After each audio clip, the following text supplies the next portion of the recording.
राधा वल्लभ श्री हरिवंश। मैं ब्रज आशा लता जू और मेरे इस चैनल में आप सभी लोगों का फिर से हार्दिक स्वागत है। आज की स्पीच तारीख 20/1/2024 समस्त सिद्धियों को प्रदान करने वाला प्रियाजू का आश्रय। समझिए सच्चाई का मार्ग क्या है। मेरा जो कैचिंग पॉइंट है वो है खाली कोई भी नहीं जाएगा, जिसको जो चाहिए मिलेगा। तो ये सुनकर सभी लोग जो हैं वो बहुत प्रसन्न हो गए होंगे कि ये तो बहुत बढ़िया बात हो गई, ये तो सबके काम की बात हो गई। तो वास्तव में अभी जो मैं बताने जा रही हूँ ये सबके काम की बात है। चाहे कोई सकाम भक्त हैं, कोई निष्काम भक्त हैं, कोई दास्य भाव का भक्त हैं, कोई सखी भाव का, सहचरी भाव का, कांता भाव का, जिस किसी भी भाव का साधक हैं और जो कोई भी साधक नहीं है, उन सब के लिए ये पॉइंट बहुत ही इम्पोर्टेंट होने जाने वाला है। तो हम सुनते हैं श्री महाराज जी के श्रीमुख से। तो श्री महाराज जी बता रहे हैं, स्वामिनी जू चिंतामणि है, सुरतरु हैं, काम धेनु है, पर गुप्त रीति की शरणागति है। प्रियाजू की जब तक रसिकों का संग नहीं मिलेगा तब तक प्रियाजू का परिचय नहीं मिलता। अगर हम हमारी किशोरी लाडली के गोरे चरणार विंद की शरणागति को स्वीकार कर लें तो निश्चित मानो उसका परम कल्याण है। ये हम किसी पक्षपात से नहीं कह रहे हैं, ये हमारी स्वामिनी जी का स्वभाव और प्रभाव है। श्री लाडली जी महाराज के चरणों का आश्रय ले लो तो माया भाग जाएगी, तुम्हारा कुछ नहीं बिगाड़ पाएगी। ये जितनी भी अष्टभुजा, चतुर्भुजा, सहस्त्रभुजाधारी आदि शक्तियाँ हैं, ये सब हमारी श्री जी के अंश हैं। यानी कि जिनकी सबकी जो भी कुल देवी माताएँ और जितने भी भगवान, जैसे हम अम्बा, शक्ति, दुर्गा जो भी कहते हैं, काली, भद्रकाली, जो कोई भी, तो वो सारी की सारी जो हैं वो हमारी प्यारी जू के ही अंश हैं। आगे श्री महाराज जी बता रहे हैं कि श्री जी के अंश मात्र छटा से उमा, रमा, ब्रह्माणी, इंद्राणी ये सब दैवी शक्तियाँ प्रकट हैं। तो देखिए अभी यहाँ पे कोई बाकी नहीं रह गया, सबको ही आ गया। उमा, रमा, ब्रह्माणी, लक्ष्मी माता जी भी आ गई और ब्रह्माणी यानी कि माँ सरस्वती भी आ गई, और यहाँ पे इंद्राणी, तो इंद्राणी का तो हम ज़्यादा महत्व हमारे जीवन में रहता नहीं है, लेकिन वो भी आ गई, और उमा यानी कि माँ जगदम्बा, अम्बा, ये तो आ ही गई। आगे श्री महाराज जी बता रहे हैं कि बिना श्यामा जी के चरणों का आश्रय लिए सखी भाव का जागरण नहीं होता है। पक्का समझ लो, स्वयं भगवान ये भाव प्रदान नहीं कर सकते। जब कांता भाव के रहस्य को समझने के लिए भगवान मथुरा में नहीं समझाया, उन्होंने वृंदावन में गोपियों के पास उनकी चरण धूलि के लिए भेज दिया उद्धव को। ये तो सहचरी भाव है। तिन गोपिनते दुर्लभ माई, नित्य विहार सहज सुखदाई। ये केवल प्रियाजू के चरणारविंद की कृपा से महासुख मिलता है। सर्वत्र प्रेम का वर्णन है और ये वृंदावन महाप्रेम है। प्रेम प्रकाशित होता है तो अच्छे अच्छे को विकल कर देता है। कहीं प्रेम मूर्ति लावण्य समुद्र लालजू का साक्षात्कार हो जाए तो बावरा हो जाता है, और लालजू जिन प्रियाजू के दर्शन से सुध रहित हो जाते हैं, ऐसे युगल सरकार को निरंतर अपने कर कमल से दुलार करती हैं, स्नान कराती हैं, श्रृंगार कराती हैं, भोग पवाती हैं, शयन कराती हैं और मूर्छित नहीं होती। ये प्रेम नहीं, ये महाप्रेम है।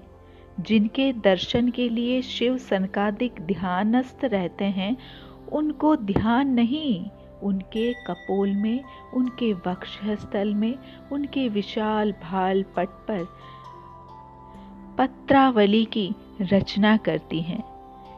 इनका जितना सौभाग्य किसका।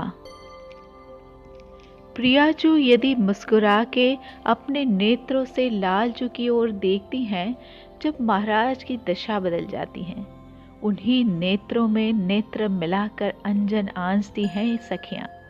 इसीलिए ये प्रेम नहीं, महाप्रेम है। और ये महाप्रेम की धारा राधा चरणारविंद से दासियों के हृदय में आती हैं।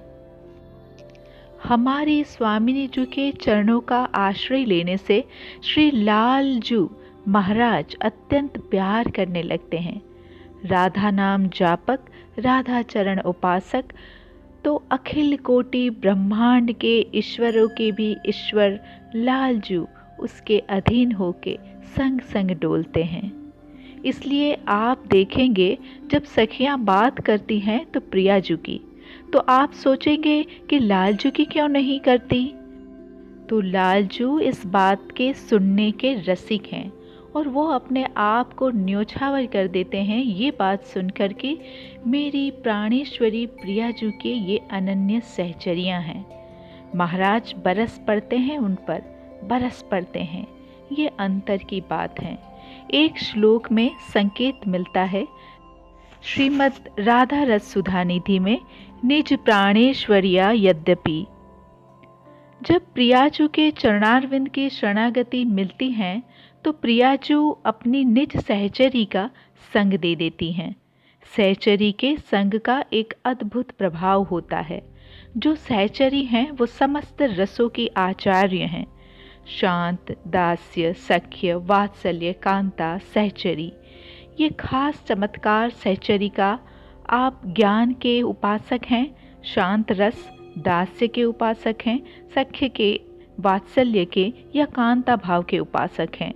उनके संग से आपके भाव की पुष्टि ही होगी।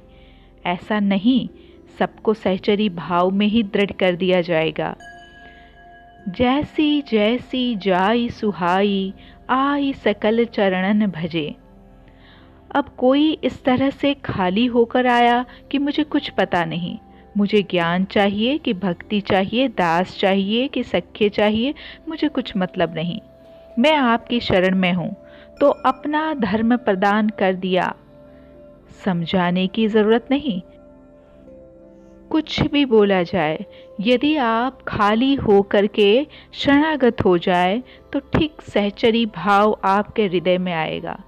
दूसरा मिश्रित भाव आ ही नहीं सकता। देख लीजिएगा, सहचरी भाव की नींव हमारे माई श्यामा जू को राज। नींव रख गई, अब उसके ऊपर महल खड़ा हो जाएगा। पढ़ने की ज़रूरत नहीं, भागने की ज़रूरत नहीं है, विशेष साधना की भी ज़रूरत नहीं है, क्योंकि ये संक्रामक रोग हैं, प्रेम। और सहचरियों के हृदय में राधा चरणारविंद से प्रकाशित हुआ प्रेम वो अपने आप प्रवाहित होकर वैसे ही निष्ठा ले आएगा जैसी राधा चरणारविंद के शरणागत की हैं। पक्का सिद्धांत समझना। ये भाव नहीं कि ये सहचरी भाव के हैं तो हम इनसे क्या लाभ ले पाएंगे। साधारण भक्ति, असाधारण भक्ति, पराभक्ति जो चाहिए, सहचरी में सब सामर्थ्य विराजमान है। जो जो चाहता है वो प्राप्त हो जाएगा। और आपको एक गुप्त बात बता दें, ऐसे महापुरुषों से ये सुनने का नहीं मिलता कि तुम्हारी कामना की पूर्ति हो जाए, आशीर्वाद दिया। एक शब्द कभी नहीं, पर आपको बताएं, कभी कोई खाली भी नहीं जाएगा। ये भी बात बांध लेना।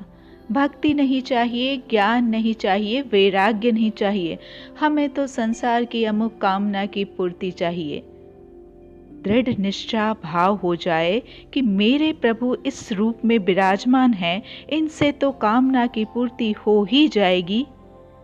तो श्री महाराज जी बताते हैं, ए आली तेरे दरबार की निराली शान ये देखी, सखावत खुद तेरी गलियों में चक्कर काटते देखा। फैलाया हाथ तेरे दरबार में आकर, तुझे देते नहीं देखा, मगर झोली भरी देखी। पर बड़ा घाटा। ऐसे महामहिम भगवत शरणागतों के पास जाकर अगर सांसारिक कामना की पूर्ति की तो क्या लाभ मिला। छोड़ दो उनके ऊपर, जो देना चाहे दे देना। हम कोई भीख मंगे नहीं, हम आपसे प्यार करने के लिए आए हैं, बस निहाल हो जाओगे। तो ये था बहुत ही ज़बरदस्त मस्त वाला पॉइंट, और मुझे लग रहा है कि सबको सुन के बहुत ही खुशी हो गई होंगी कि हमको जिसको जो चाहिए वो सब यहाँ पे इस दरबार में, किसी की भी झोली खाली नहीं होने वाली है। और ये मेरे को याद आता है, जो इंटरव्यूज़ हैं उसमें काफ़ी लोगों ने यही चीज़ जो है, भौतिक चीज़ें आप देखना कि जैसे ख़राब लतें छूटी, ये तो ठीक है भाई, बढ़िया ही है, पर लेकिन कई लोगों ने ये बात कही है कि उनको उनकी जो बिज़नेस है उसमें प्रोग्रेस हो रही हैं, जैसा है ना, आगे आगे बढ़ता जा रहा है। तो मुझे लग रहा है कि ये तो हुआ ही, ये हमने नोट नहीं किया पॉइंट, लेकिन सच में ये तो हुआ है। प्रैक्टिकली भी लोगों को ये अनुभव भी हुआ है कि जिन लोगों को अपनी सांसारिक कामना से भी अगर वो श्री महाराज जी से जुड़े हैं तो उनको फ़ायदा ज़रूर हुआ है। तो ये श्री महाराज जी के श्रीमुख से हमने सुन लिया, तो बहुत ही बढ़िया। और बस यही है जो महाराज जी ने आखिरी जो लाइन कही है उसको भूलिएगा नहीं, कि इतने महामहिम भगवत शरणागतों के पास में जाकर भी अगर हम केवल संसार की ही कामना लेके गए तो फिर क्या हुआ, फिर तो कोई फ़ायदा ही नहीं हुआ। तो इसलिए फ़ायदा लेने की बात तभी आती है जब हम उनसे जो वो हैं, जिस स्थिति पे हैं, उसी स्थिति की मांग करें। अगर मांग भी ना करें तो बस केवल प्यार कर ले भाई, प्यार भी कर लेंगे तो सब कुछ मिल जाएगा। ठीक है, तो आज का पॉइंट यहीं पे, और कल हम फिर से मिलते हैं एक नए पॉइंट और एक नई स्पीच के साथ। तब तक के लिए thank you so much. Radha Vallabh, Shri Harivansh.